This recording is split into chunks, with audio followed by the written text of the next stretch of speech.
औज़ुबिल्लाहिमिनश्शैतानिर्रजीम बिस्मिल्लाहिर्रहमानिर्रहीम अल्हम्दुलिल्लाहि रब्बिल आलमीन वसल्लल्लाहु अला सय्यिदिना मौलाना बिल क़ासिम मुहम्मद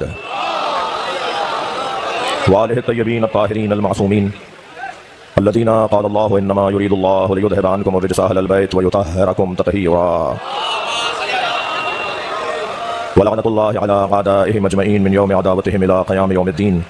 अम्मा बअद क़ाल अल हकीम फ़ी क़ुरआनिल करीम बिस्मिल्लाहिर रहमानिर रहीम यौम नदऊ कुल्ला उनासिन बिइमामिहिम व मन ऊतिया किताबहु बियमीनिहि फ़उलाइका यक़रऊना किताबहुम व ला यज़लमूना फ़तीला व मन कान फ़ी हाज़िहि आमा व हुवा फ़िल आख़िरति आमा व अदल्लु सबीला। सलवात। आप इससे बुलंद सलवात पढ़ सकते हैं। बानिया मजलिस मेरे भाई इमरान और तमाम सीनियर ज़ाकिरीन और आप सामीन के रिज़्क़ में इज़्ज़त में इजाफ़े के लिए बुलंद सलवात। बहुत तवील और मुकम्मल मुकम्मल तो होगी मगर मुफस्सल गुफ्तगू की ज़रूरत नहीं है। मैंने आपके सामने पैदर पे दो आयतें पढ़ी हैं सूरह मुबारक इसरा की, 41वीं आयत और 71वीं आयत और 72वीं आयत। मैं आयत का तर्जुमा करके बस जल्दी से चाहूँगा इमरान भाई के 12-15 मिनट में अपनी बात पूरी करूँ। अल्लाह कुरान मजीद में इरशाद फरमा रहा है यौम नदऊ कुल्ला उनासिन बिइमामिहिम, क़यामत में हम हर शख्स को उसके इमाम के साथ पुकारेंगे। जिसने दुनिया में यहाँ जिसे इमाम बनाया होगा अल्लाह क़यामत में उसी के साथ उठाएगा। लिहाजा यही तय करना है कि मुर्शिद कौन है, यही तय करना है कि मौला कौन है। जिसने उसे अपना आका बनाया हो, जो खुद जहन्नुम में जा रहा हो, तो पीछे चलने वालों को जन्नत में कैसे ले जाएगा। तो अब तय करना है कि किसे अपना यहाँ किसे अपना बड़ा बना रहे हैं। यौम नदऊ कुल्ला उनासिन बिइमामिहिम, हर शख्स को क़यामत के दिन उसे इमाम के साथ उठाया जाएगा। व मन ऊतिया किताबहु बियमीनिहि, और जिसके सीधे हाथ में नामा अमल दिया जाएगा। फ़उलाइका यक़रऊना किताबहुम, वो खोल कर पढ़ेगा। वला यज़लमूना फ़तीला, तो उसमें खजूर पे चढ़े छिलके के बराबर भी जुल्म नहीं होगा। अजीब बात है, यानी कुरान मजीद कह रहा है कि अपना इमाम अच्छा कर लो तो तुम्हारे गुनाहों की भी बख्शिश हो जाएगी। यही मतलब हुआ कि वो जब नामा अमल खोल के देखेंगे तो उसमें कोई जुल्म नजर नहीं आ रहा होगा। फ़उलाइका यक़रऊना किताबहुम वला यज़लमूना फ़तीला, उसमें उन्हें कोई जुल्म नजर नहीं आएगा, एक बाल बराबर भी। व मन कान फ़ी हाज़िहि आमा, और जो इस दुनिया में अंधा है, वह हुवा फ़िल आख़िरति आमा, वो क़यामत में भी अंधा उठाया जाएगा। व अज़ल्लु सबीला, और उसे जन्नत का रास्ता नजर नहीं आएगा। तय हो गया। जिसके सीधे हाथ में नामा अमल होगा उस नामा अमल पे लिखा हुआ होगा। हमारी सबकी फाइलें बनी हुई हैं अल्लाह के यहाँ, हमारी सबकी फाइलें बनी हुई हैं। हमारे नाम अमल यानी हमारी फाइल का नाम बताऊं क्या होगा? हुब्बु अली। हुब्बु अली। जिसके सीधे हाथ में नामा अमल होगा और वो पढ़ेगा तो उसमें कोई जुल्म नजर नहीं आ रहा होगा। ये कोई दलील होगी कि ये जन्नती है। भाई यही तय करना है कि हमारा मौला आका कौन है। कुरान की दूसरी आयत ने वाज़ेह कर दिया मन कान फ़ी हाज़िहि आमा, जो इस दुनिया में अंधा है वो आखिरत में भी अंधा उठाया जाएगा। बहुत रोशन कह देता हूं, जिसे यहाँ अली नजर नहीं आया, मौला का कमाल नजर नहीं आया, उसे आखिरत में जन्नत का रास्ता भी नजर नहीं आएगा। जी जी, ये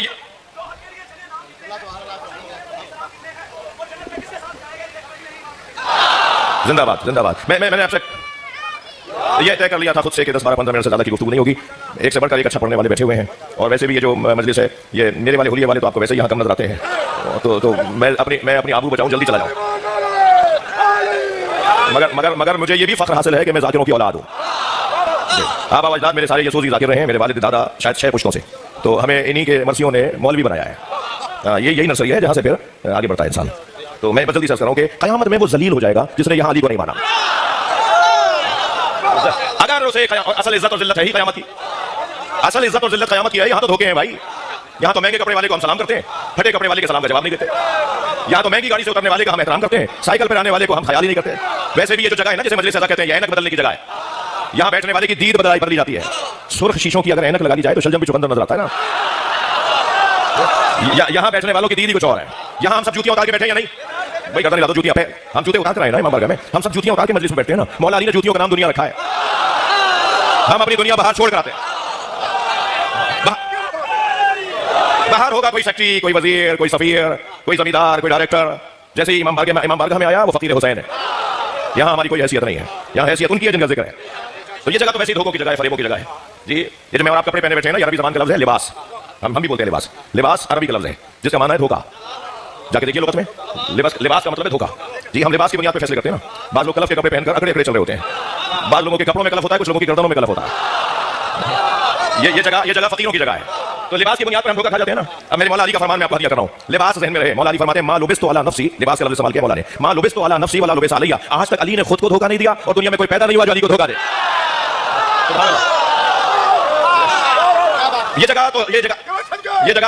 ये जगह वाहिमात की, तवाहुमात की, धोखों की, फरेब की जगह है।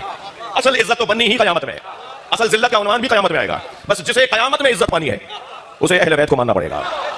और वैसे मुझे उस मलंग से बड़ा प्यार है जो डंडा उठा के कंठे गुलाबे गले में डाल के बूंदे चुटियां डालकर बाजारों में आवाजें लगाता है, आज नहीं कल सब अली अली कहेंगे। मुझे उससे प्यार है इसलिए कि जहां मैं मौलवी नहीं पहुंच पाता वहां वो मलंग जाके अली की बात करता है। इनका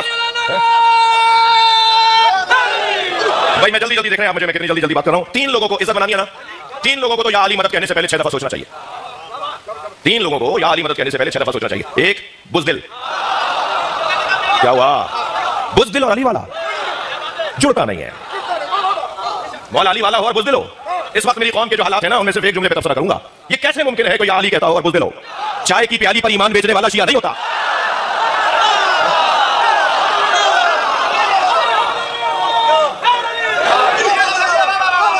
मशी से हमारा कोई ताल्लुक नहीं है।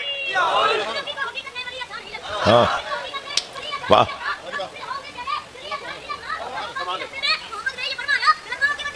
हाँ हैदर। अच्छा ये जो आपका हैदर कहना है ना, ये जो भी आप हैदर कह रहे हैं, इससे सबसे ज्यादा परेशानी ट्रंप को हो रही है। इस वक्त सबसे ज्यादा परेशान हैदरियों से सहयूनी यहूदी है, उन्हें खैबर याद आ रहा है। समझ है बात की? तो पहला तो वो शख्स, मैं जाफर तैयार साहब, मैं तो बहुत कम सिन था खैरपुर में, हमारे यहाँ जो आबाई अज़दारी है, और ये मैं कम सिन था। वाकई मेरी 73 की पैदाइश खुद बता देंगे। वाकई जब भी आते थे तो मैं जो है वो कम सिन ही रहा हूँ ना, तो हम छोटे से होते थे जब जाफर तैयार साहब जाहिर जवानी थी। अभी माशाल्लाह हुब्बे अली में जवान है। तो ये उस वक्त हमारे यहाँ की जो घर की अज़दारी है, हमारे घर की अपने बड़ों की, उसमें ये उन लोगों में से एक है जिन्हें हम एक मुद्दत से सुन रहे हैं। और मेरे वालिद मरहूम ज़ाकिर थे और मलिक जाफर तैयार के वो खास मुतक़िद थे, खास उनको पसंद करते थे। अल्लाह इन मेरे बहुत खूबसूरत बेहतरीन लहज़ा लहजे की शख्सियत तशरीफ़ फरमा है। और मैं क्या करूँ कि इनका क्या मकाम है ये सैयदा बताएंगी, लिहाजा इनकी बेअदबी ना हो, बेहतरामी ना हो। ये अहले बैत की गुलशन की बुलबुलें हैं, जब ये कूकने लगती हैं तो गुलशन में मौलाइयों और परिंदों का इजाफा होता है। तो इनका ख्याल है। मैं बस जल्दी से अर्ज़ कर रहा हूं कि 3 लोगों को 6 दफा सोचना चाहिए। बुज़दिल का कोई ताल्लुक मौला अली से नहीं है, बुज़दिल का कोई ताल्लुक नहीं है। मशी के खिलाफ बोलना, मशी से हमारा कोई, तुम्हारा अगर मशी से ताल्लुक नहीं है तो हमारा तुमसे ताल्लुक नहीं है। समझो बात को कि कहां ले जा रहे थे। और इस मशी ने हमें एक रास्ता दिया है, ये हमें बंद कर दिया था कंटेनरों में और बैरियरों में और रुकावटों में। 4 किलोमीटर का 10 किलोमीटर का इमाम बारगाह बना के यहीं अज़दारी करो। जो हम नहीं चाहते थे बाजार खुले हो, हम ये चाहते हैं बाजार खुले हो और हुसैनी गुजर रहा हो। समझो क्या हो रहा है। सलवात पढ़े मोहम्मद हो आज। जी बुज़दिल का कोई ताल्लुक मौला अली से नहीं है। आगे बढ़ूं। दूसरा वो बंदा जिसे 6 दफा सोचना चाहिए वो है कंजूस। काला रुधरा हुआ है, पांचा फटा हुआ है, बटन टूटे हुए, चप्पल 2 तरह की पहनी हुई है। कौन सा है ये? जैसा शेखुपुरा में फला मार्केट में इनकी 10 दुकानें हैं। जो अपने ऊपर पैसा नहीं लगाता वो मजलिस में क्या लगाएगा, वो मदरसे में क्या लगाएगा, वो इमाम बारगाह में, वो मस्जिद क्यों बनवाएगा? कंजूसों का अली मौला से कोई ताल्लुक नहीं है जी। यहाँ मौला का जिक्र आता है वहां दरिया दिली शुरू हो जाती है। और एक और जुमला कह दूं, तीसरा वो बंदा जिसने यहाँ अपने आप को कदम कदम पे जलील किया है, छोटी छोटी चीजों के पीछे, मामूली आरज़ुएं। जो यहाँ बैठने वाला हो वो तो मेराज पर है ना। मैं जिस कुर्सी पर बैठा हूं उससे ऊंची कुर्सी नहीं है जी। एक सियासतदान, बहुत बड़े सियासतदान हमारे घर चलकर आए, उन्होंने कहा मुझे इमाम ज़मीन बनवाना है। मैंने इमाम ज़मीन बांधा, वो बाद में वज़ीर आज़म हो गए। तो कुछ लोगों ने मैसेज चलाया कि इन्हें सेनेटर बनना है, तो मैंने उन्हें जवाब दिया था कि ज़ीने मिंबर शब्बीर से बढ़कर क्या है जी। मेरा अपना ही कलाम है, कुछ शायरी कर लेता हूं कि सुरमए तूर लगा दीदाए तर पैदा कर, सुरमए तूर लगा दीदाए तर पैदा कर, शौक़े दीदार अगर है तो नजर पैदा कर। और ज़ीने मिंबर शब्बीर से बढ़कर क्या है? हम ज़ाकिरीन के बारे में बात कर रहा हूं। इनके पास इससे ऊंची जगह ही नहीं है जो इनकी कोई और आरज़ू बने। ज़ीने मिंबर शब्बीर से बढ़कर क्या है? मिल गया तुझको शरफ, इसमें नशर पैदा कर। और सर उठाने लगे हैं वक्त के मरवानो यजीद, थोड़ा गर्दन हिला दो। सर उठाने लगे हैं वक्त के मरवानो यजीद, सर कटाने को तैयार वो सर पैदा कर।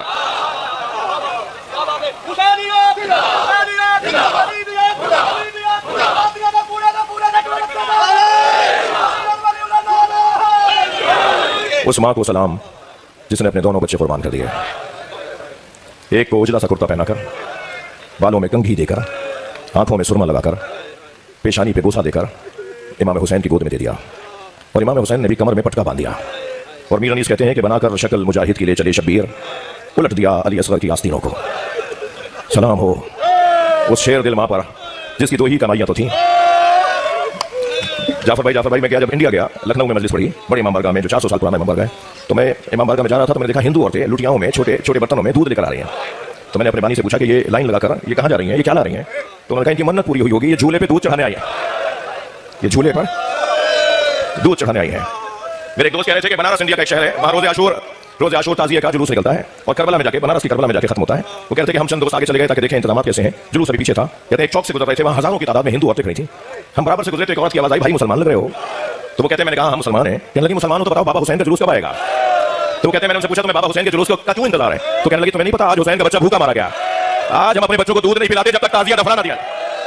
अजरकुम अल्लाह, अल्लाह इन आवाज़ों पर रहमत नाज़िल फरमाए। दो ही कमाइयां थी जनाब रबाब के पास, एक अली असगर और एक सकीना। सकीना बीबी को शाम में छोड़कर आ गई। जब काफिला तैयार हो गया, सारी बीबियां बैठ गईं, तो इमाम सज्जाद ने फूफी ज़ैनब से पूछा, फूफी अम्मा क्या सारी बीबियां बैठ गईं? फरमाया भाभी रबाब नजर नहीं आ रही। इमाम ने फरमाया मुझे पता है मेरी माँ कहाँ है, मेरे साथ चलिए। अब आगे आगे इमाम सज्जाद, पीछे पीछे बीबियां। जिंदान शाम की तरफ मुड़े तो एक बीबी की आवाज आई, सज्जाद ये तो जिंदान शाम है। फरमाया 2 कदम आगे आइए। अब जो जिंदान शाम में कदम रखा तो क्या देखा, जैसे कोई माँ अपने बच्चे को सीने से लगाए हो, ऐसे जनाब रबाब ने कब्र सकीना को सीने से लगाया हुआ और आहिस्ता आहिस्ता कह रही है, सकीना उठो, काफिला तैयार। सकीना महमिलें लग चुकी हैं, तुम्हें वतन बहुत याद आता था। बीबी ज़ैनब ने आवाज देकर कहा भाभी चलिए। तो जनाब रबाब ने फरमाया ज़ैनब मेरा मदीने में कौन है, मेरा वाली करबला में रह गया, मेरी बच्ची अकेली है। इमाम सज्जाद ने फरमाया फूफी अम्मा अम्मा से कहिए कि महमिल में आके बैठे। हुक्म इमाम पाकर जनाब रबाब ने कब्र सकीना को छोड़ तो दिया, मगर मुड़ मुड़ के कब्र को देखती रही और जब महमिल में बैठ गई तो पर्दा हटाकर खबर देखती रही। जनाब ज़ैनब ने शाम की औरतें जो रुखसत करने आई थी ना, उन्हें आवाज देकर कहा शाम की औरतों मुझ पर एक एहसान करोगी। सारी बीबियों ने कहा बीबी हुक्म फरमाए। जनाब ज़ैनब ने फरमाया हमारी सकीना को अकेला ना छोड़ना, अल्लाह आपको शाम ले जाए। अगली दफा जब आप शाम जाए ना तो जाली से कब्र को जरूर देखिएगा। जनाब सकीना की कब्र पे खिलौने लाके डालती हैं औरतें, गुड़ियाएं लाके डालती हैं, कहती हैं तुम्हारी माँ से वादा किया था हम तुम्हारी कब्र पे आते रहे। अल्लाह लानतुल्लाह अलल ज़ालिमीन।